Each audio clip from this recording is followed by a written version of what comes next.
In practice problem number 2, we're going to start off the same way where it says M is the midpoint of segment AB. So I'm going to start with my picture. I'm going to have my endpoints A and B.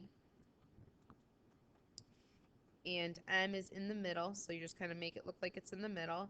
And remember, since we have a midpoint, that means we have two congruent segments. So that means these two parts have to be equal.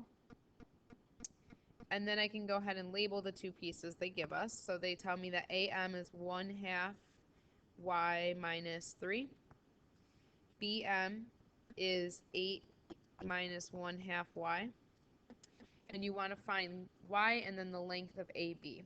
So for this one, I'm given the two parts this time. So I can just go ahead and set the two parts equal. I don't need to add them up like the last one because this time I just have the two parts, and since M is in the middle, those two things have to be equal. So all I have to do is set them equal to each other. Now, since I have fractions, what you can do is you can multiply everything by 2 to clear out the denominator. It would just make things a little bit easier. So I'm going to go ahead and do that. So I'm going to multiply every part by 2.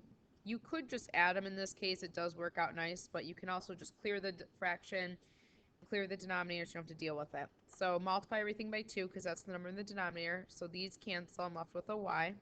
This becomes minus 6. This becomes 16. And this becomes minus y because the 2's cancel. So then go ahead and finish it. So add the y to this side. Add the 6. So we have those cancel, so we get 2y equals 22. Divide by 2, we get y equals 11. So there's the first part. The second part said to find the length of AB. So AB is this entire thing. So that means you're going to want to plug the 11 in. So 1/2 times 11 minus 3. So when I do that, I get 2.5. Remember to hit Control Enter to get the decimal because it'll give you 5/2. Hit Control Enter to get the decimal in the calculator. And then if I plug in 11 into this one, you should get the same thing, which I do. So that means it's 2.5 for each piece. So if I want to find the length of AB, I'm just going to add each part to it. 2.5 plus 2.5, so we get 5 for the length of AB.